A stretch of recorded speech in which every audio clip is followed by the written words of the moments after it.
మీరందరూ కూడా కష్టపడి ఇన్వెస్టిగేటివ్ జర్నలిజం తోటి పుంకాలుగా రాస్తా ఉన్నారు కదా మీడియాలో. మరి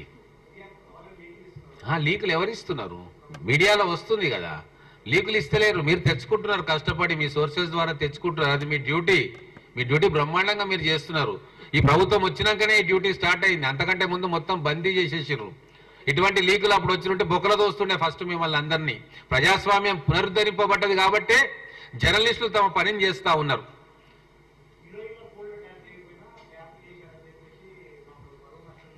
అక్కడ ఆయన క్లారిటీ ఉంది అన్నట్టు, మిగతా వాళ్ళు అందరినీ ట్యాప్ చేసినాం మేము, కానీ ఈ ఒక్క 4 హీరోయిన్లను చేయలేదని ఆయన క్లారిటీ ఉందని చెప్పిండా? మరి అట్లనే చెప్పానండి, నాకు తెలియదు ఎవరిని చేసినా, నేను ఎప్పుడు ఆ మాట అనలే, మీరు అన్నందుకు అంటా ఉన్నా.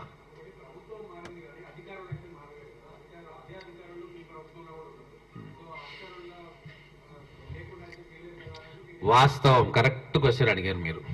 ఇదే అధికారులు 20 సంవత్సరాల నుంచి అదే సర్వీసులలో ఉన్నారు. గతంలో ముఖ్యమంత్రులు ఎవరు కూడా వీళ్ళని ఆదేశించలేదు కాబట్టి వాళ్ళు చేయలేదు, మేము అదే అంటా ఉన్నాం. ఇప్పుడు మీరు అధికారంలో ఉన్నారు కాబట్టి మీరు ఆదేశించిన ఇటువంటి దుర్మార్గపు చర్య కాబట్టి వాళ్ళు ఇప్పుడు ఇది చేసిర్రు అని చెప్పి మేము అంటా ఉన్నాం. గతంలో ఉన్న ముఖ్యమంత్రులు ఎవరు వాన్ ఫోన్ ట్యాప్ చేసుకురా, వీనికి ఎన్ని కోట్లు ఉన్నాయి, వీనికి ఏం ట్రాన్సాక్షన్ జరిగిందని చెప్పలే. మీ పని మీరు చేయండి అన్న చెప్పిర్రు, వాళ్ళు నిమ్మలంగా పని చేసుకున్నారు. కానీ ఇప్పుడు చేయలేదు కాబట్టి, మామూలు అధికారులు అయితే చెయ్యరు కాబట్టి ఒక తగ్స్ బందిపోటు దొంగలను ఏరి కోరి తీసుకొచ్చి ఒక స్పెషల్ టాస్క్ ఫోర్స్ వేసి ఒక టీం వేసి, ఇక అది వాళ్ళకున్న సంబంధం ఏందో మాకు తెలియదు కానీ వాళ్ళ ద్వారా ఇవన్నీ కూడా చేర్పించారు. గతంలో ఉన్న ఆఫీసర్లు ఆయన పేరు చెప్పిండు, మహేందర్ రెడ్డి గారు కావచ్చు, ఎక్స్ కావచ్చు, వై కావచ్చు, వాళ్ళు నిజాయితీగా నిక్కచ్చిగా వాళ్ళ డ్యూటీలు చేసుకొని ప్రెసిడెంట్ మెడల్స్, స్టేట్ మెడల్స్ అన్ని తెచ్చుకున్న ఆఫీసర్లు.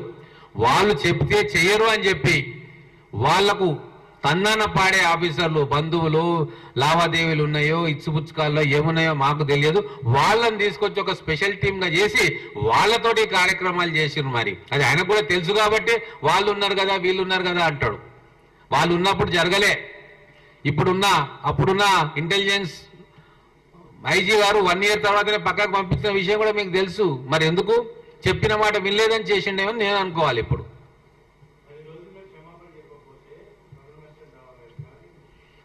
నేను అదే అంటున్నా కదా, దేనికి లీగల్ నోటీసు పంపాలో కూడా తెలుస్తలేదు వాళ్ళకు. వాళ్ళు పంపాల్సింది లెటర్ పంపాలి, కూలంకషంగా ఎంక్వైరీ చేసి నా మీద ఉన్న ఈ అపవాదం తొలగించాలని పోలీసు వాళ్ళకి లెటర్ రాయాలి. ఆయన నాకు లీగల్ నోటీస్ ఇస్తే నేనేం చేస్తా, అది తీసుకుపోయి మా లాయర్కి ఇస్తా, లాయర్ చూసుకునేది చూస్తాడు.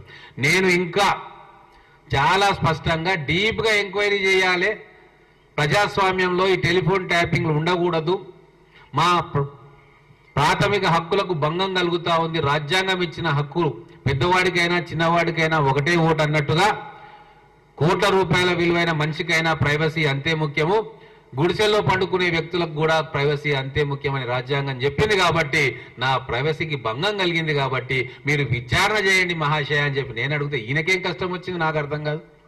అంటే మీరు చేసిందని చెప్పి మీకు అర్థమైపోయింది అన్నట్ట. ఏంది ఇది?